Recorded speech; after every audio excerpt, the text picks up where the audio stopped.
Daniel capítulo 2. O rei Nabucodonosor sonhou.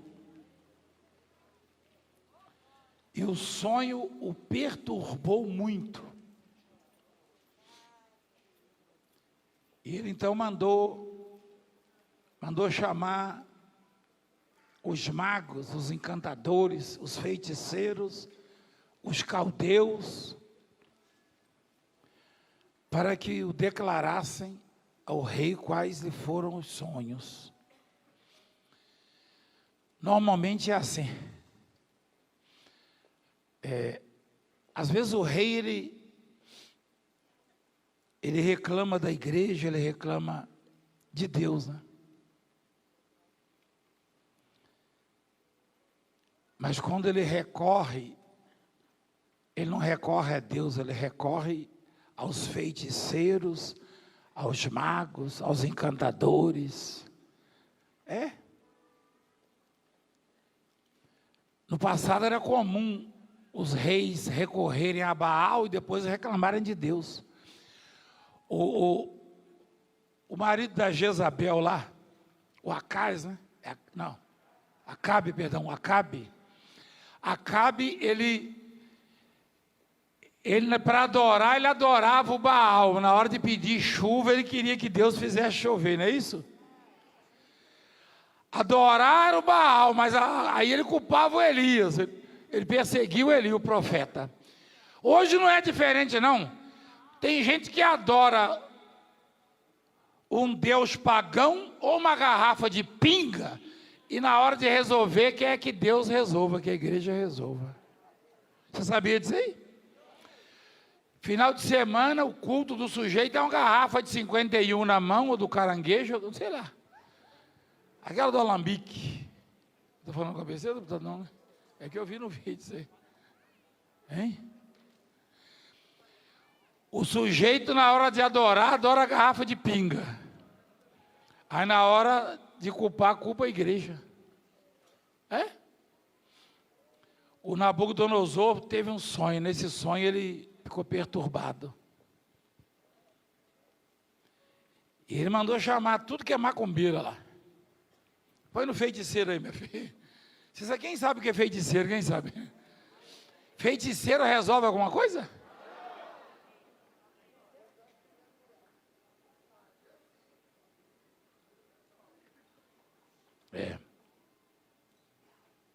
E ninguém pode resolvê-lo. E você sabe o que o rei faz quando alguém não resolve? O rei falou: vou matar todo mundo. Lá no versículo 36, se eu não me engano, que o Daniel assume a responsabilidade. Aliás, no versículo, é 26, né, filho? Olha lá, diz 26.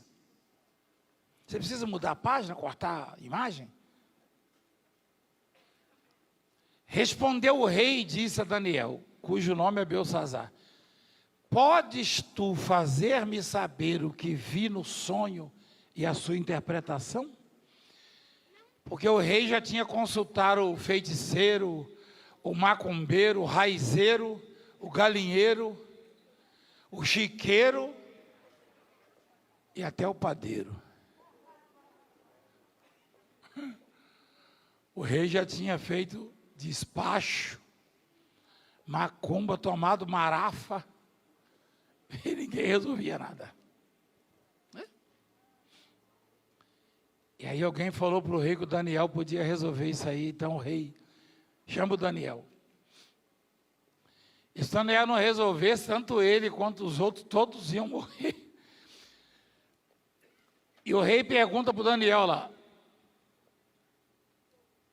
podes tu fazer-me saber o que vi no sonho e a sua interpretação? Respondeu Daniel na presença do rei e disse: o mistério que o rei exige, ó. O rei estava exigindo, estava, igreja? Então era sério mesmo o negócio, hein? O mistério que o rei exige nem encantadores, nem magos, nem astrólogos o podem revelar ao rei. Ou seja, tem assuntos na vida da humanidade que nem cientista, nem apóstolo, nem líder político, líder de espécie alguma, desliga o telefone, por favor. Nem nada, nem ninguém pode resolver.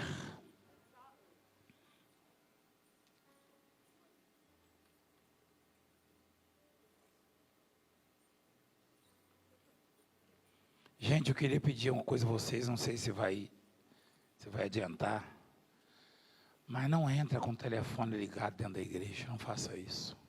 Não faça isso. Não faça isso. Porque é para o seu bem. A mim não vai atrapalhar, vai atrapalhar a sua vida. Não faça isso. Quando você vem para ouvir a voz de quem? Ele vai ligar no telefone, vai? Você pode falar que eu sou enjoado, mas o que eu posso fazer? Não adianta eu fingir que sou bonzinho e deixar você fazer o que você quer.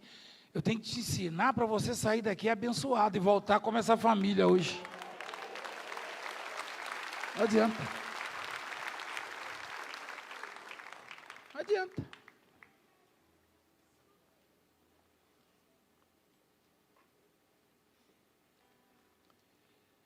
O Daniel falou para o rei assim: rei, o mistério que o rei exige, macumbeiro de espécie nenhuma, homem nenhum pode resolver. Tem assuntos na minha vida, na sua vida, que não cabe a homens. Quem entende o que eu estou falando? Todos nós os temos. Todo mundo tem esses assuntos, esses problemas. Tem coisas que só Deus... Aliás, Jesus foi claro. Jesus foi claro. Quando o pai daquele menino desesperado não conseguia libertá-lo, e os discípulos não conseguiram também, depois questionaram, e Jesus falou: não, isso aí é só jejum e oração que resolve. Falou ou não falou?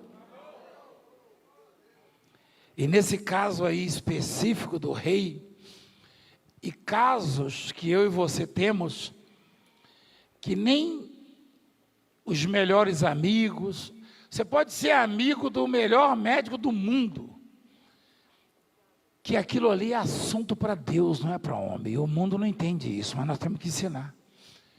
Eu também não vou deixar de pregar isso, porque isso aí vai mexer com vaidade, com orgulho, isso é problema deles. Tem coisa que só Deus pode fazer. Se Ele quiser fazer, Ele faz. Se Ele não quiser, Ele não faz. Pronto.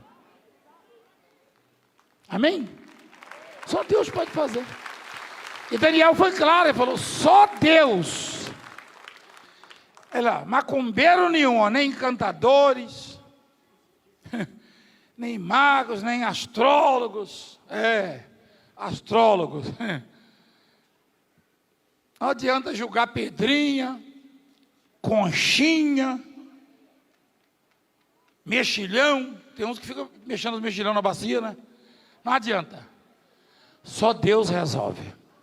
Esse negócio é antigo, hein? Esse negócio de mexer com mexilhão, né? Cruz credo. Mostra lá. Chama. Mostra lá. Macumbeiro já é antigo na igreja. Você viu os feiticeiros? Rapaz, esse bicho está até hoje. Que negócio longo, né? Mais que dinossauro foi, eles ficaram, hein? Ô, louco. Olha lá. Mas há um Deus no céu.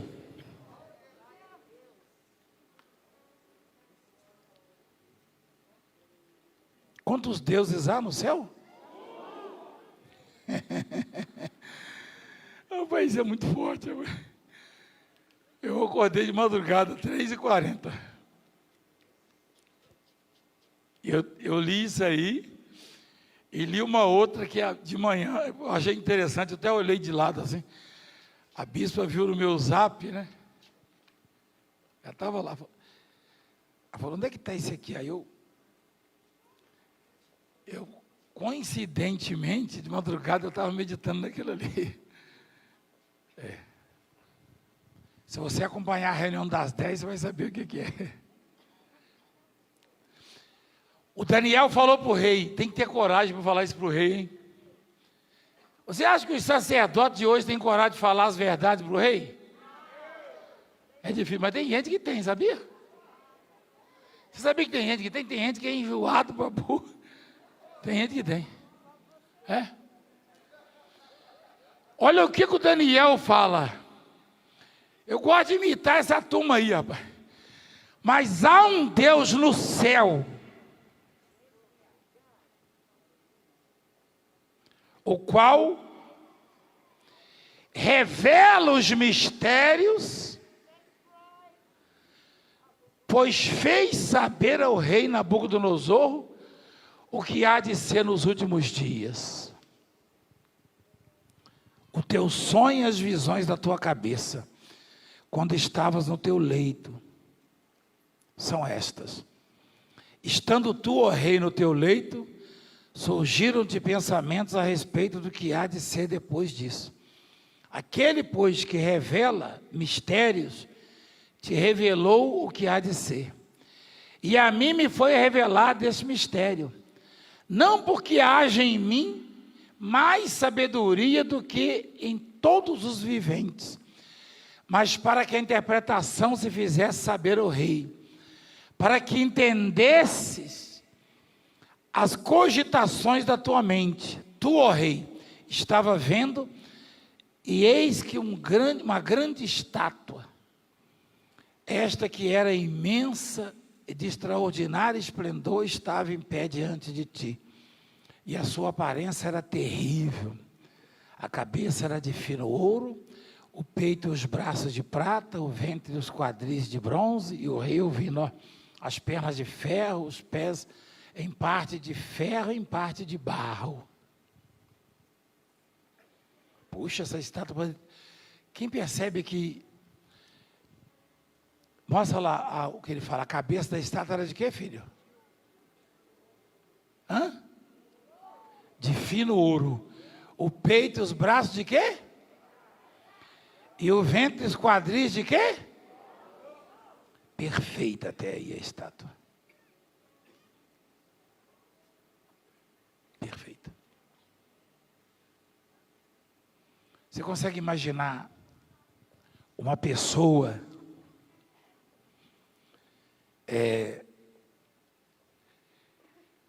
que seja símbolo ou cuja uma estátua seja símbolo dela, sendo cabeça de ouro, peito de prata, quadris de bronze? É forte, não é? As pernas também eram fortes. As pernas de quê? Os pés em parte de quê? Meu Deus, até aí está tudo perfeito. Eu só estou com medo de entrar no barro.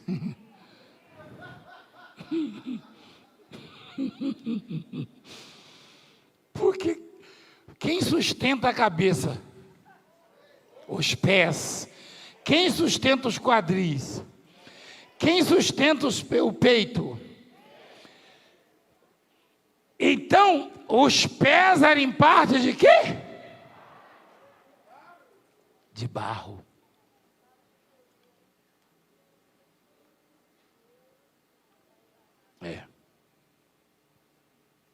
Quando estava olhando, uma pedra foi cortada sem auxílio de mãos. Feriu a estátua. Feriu aonde? Feriu a estátua aonde? Mas logo nos pés. Essa pedra cai na cabeça, era de ouro, ainda segurava, né? Mas caiu nos pés, ó. Feriu. Quem era esse cabra aí, essa estátua? Era o rei? O reino? E o que aconteceu com a estátua? Os pés de ferro e de barro e os o quê? E os esmiuçou. O que é esmiuçar? Quebrar totalmente? Uai, então o que aconteceu com a cabeça depois? Se cortar os pés, se quebrar os pés, para onde vai a cabeça? E o peito? Então pronto. Então pronto. Imagina o quão difícil foi para Daniel falar isso para o rei. Continua, por favor.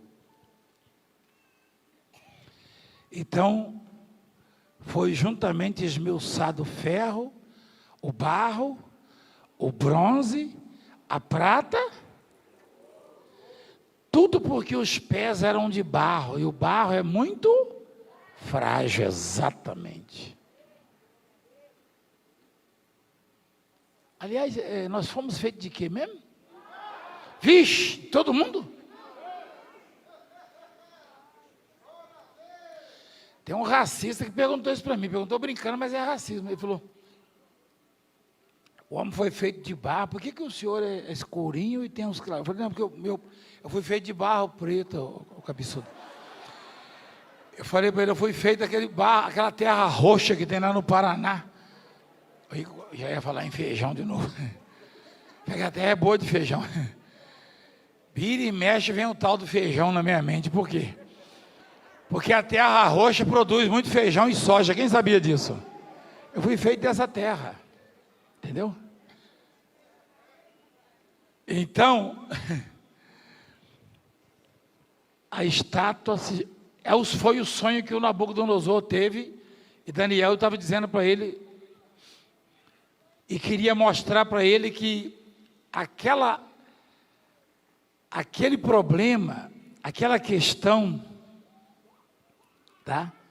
Aquele mistério não cabia a homens. E o mundo vive um mistério, quem sabia disso? E os homens correm para cá, correm para lá, proíbem de cá, proíbem de lá, fazem isso, fazem aquilo, mas só vai parar quando Deus disser, basta.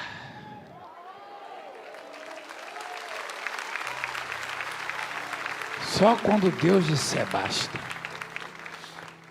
E quando é que Deus vai dizer?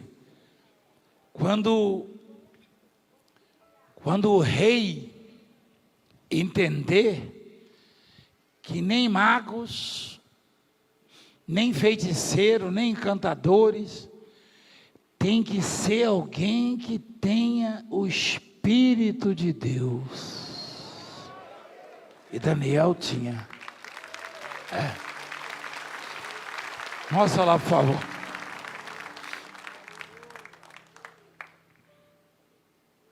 Foi aí que eu parei, filho? Olha lá.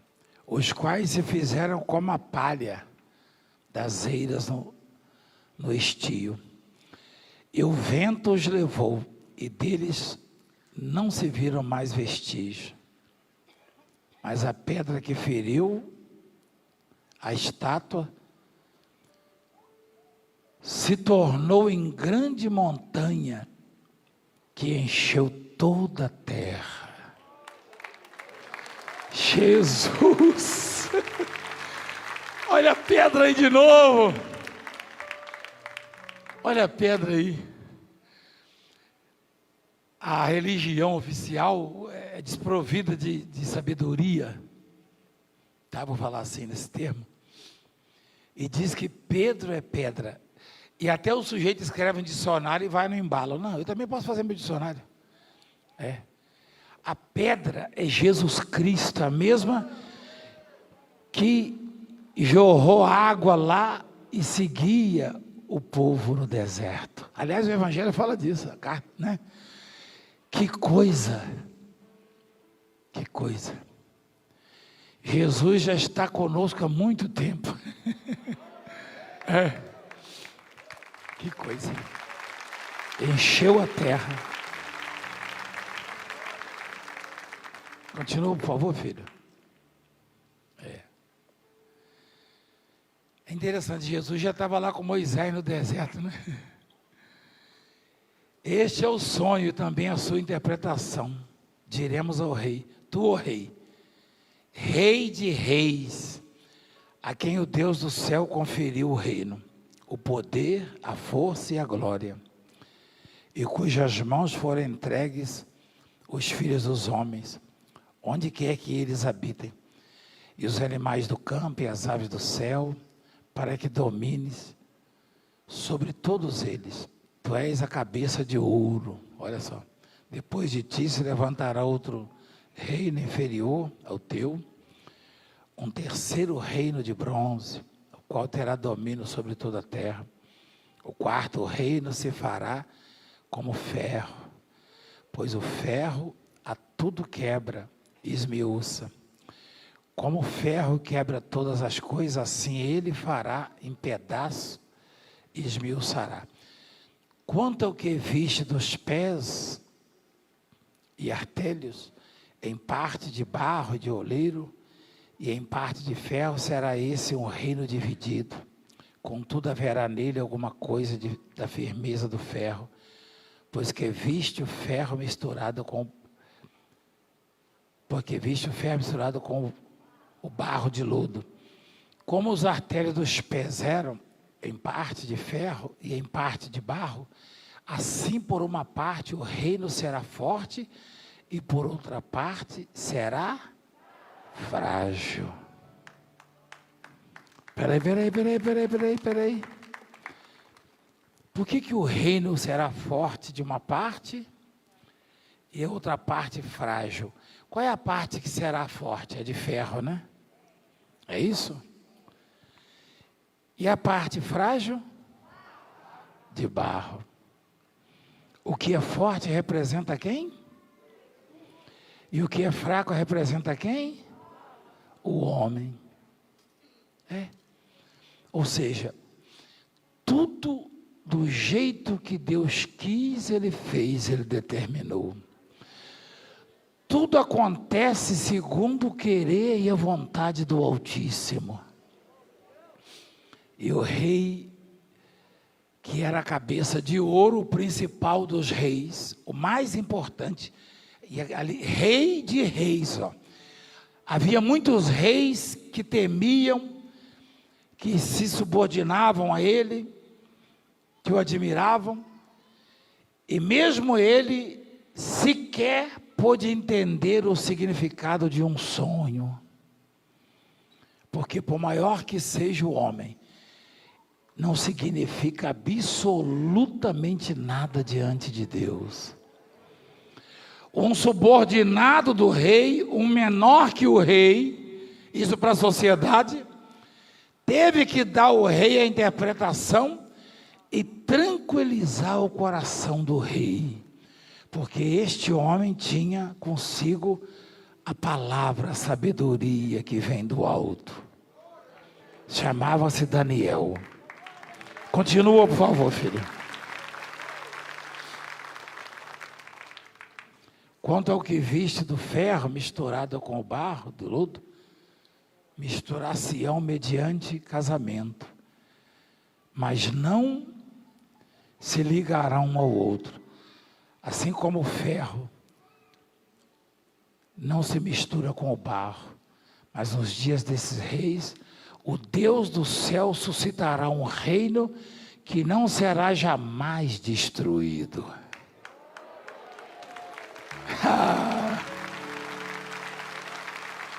Deixa lá. Você está vendo? Mas nos dias desses reis, o Deus do céu suscitará um reino que não será o quê? Jamais. Alguém pode destruir o reino que Deus estabelece? Este reino não passará a outro povo. Esmiuçará e consumirá todos esses reinos, mas ele mesmo subsistirá para sempre.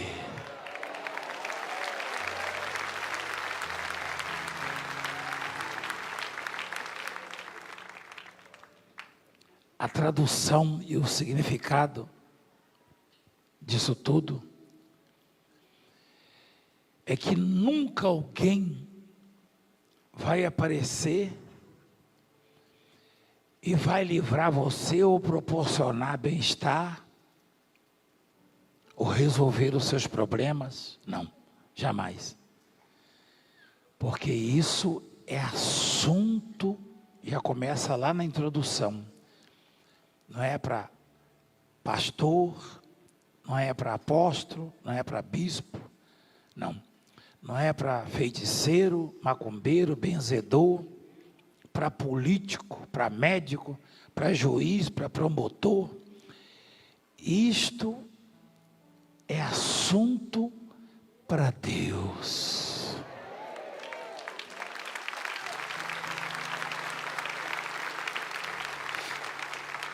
Isso é assunto para Deus, cuja consulta se faz por meio de jejum e oração.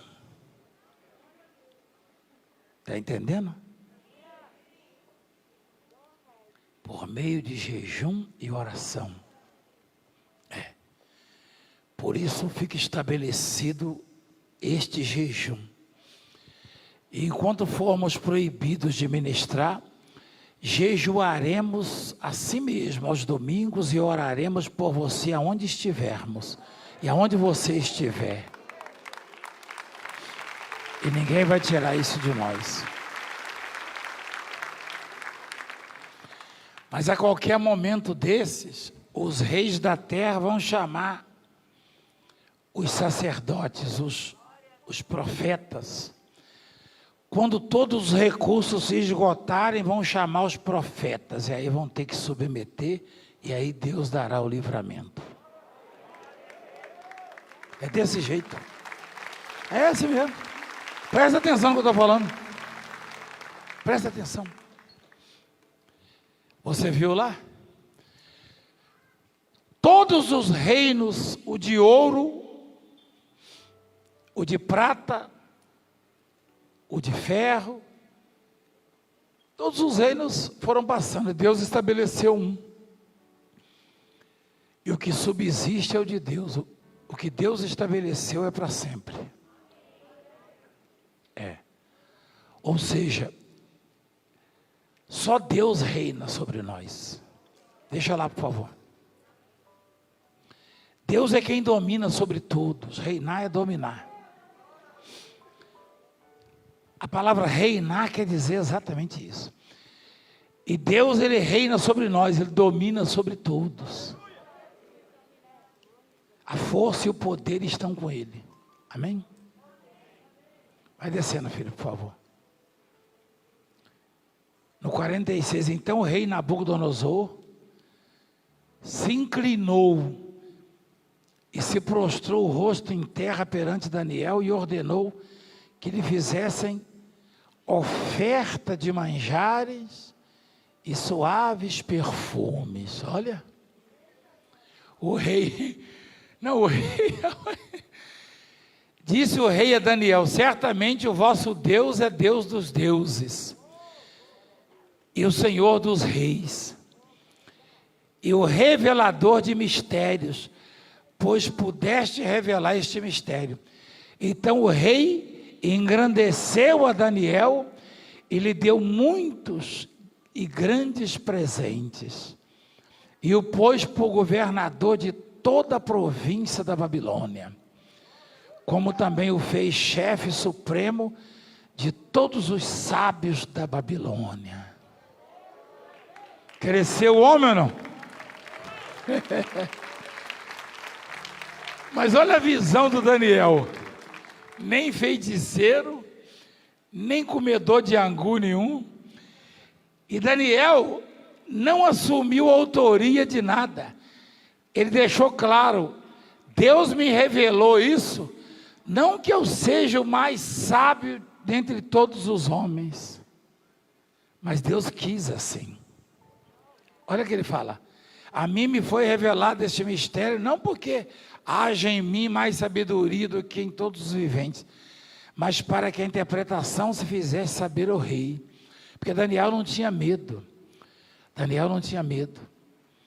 Daniel era proibido de orar e orava. Daniel era chamado e falava. Os feiticeiros mentirosos iam tremendo diante do rei. Daniel não. Daniel falava, chegava e falava, ó rei, assim, assim, assim. Como José também do Egito. Então é isso que Deus quer de nós. Que sejamos verdadeiros. Não interessa, doa quem doer. Ninguém pode trazer doutrina. Eles podem até proibir a gente de abrir, pelas leis vigentes aí. Mas eles não podem impedir-nos de cultuar o nosso Deus. Eles nunca vão impedir, porque o reino deles vai passar. Vai se esmiuçar, porque é de barro. Mas o reino a quem servimos, esse é para sempre, subsistirá para sempre. Cujo rei é Jesus Cristo. Amém? Fica de pé, por favor.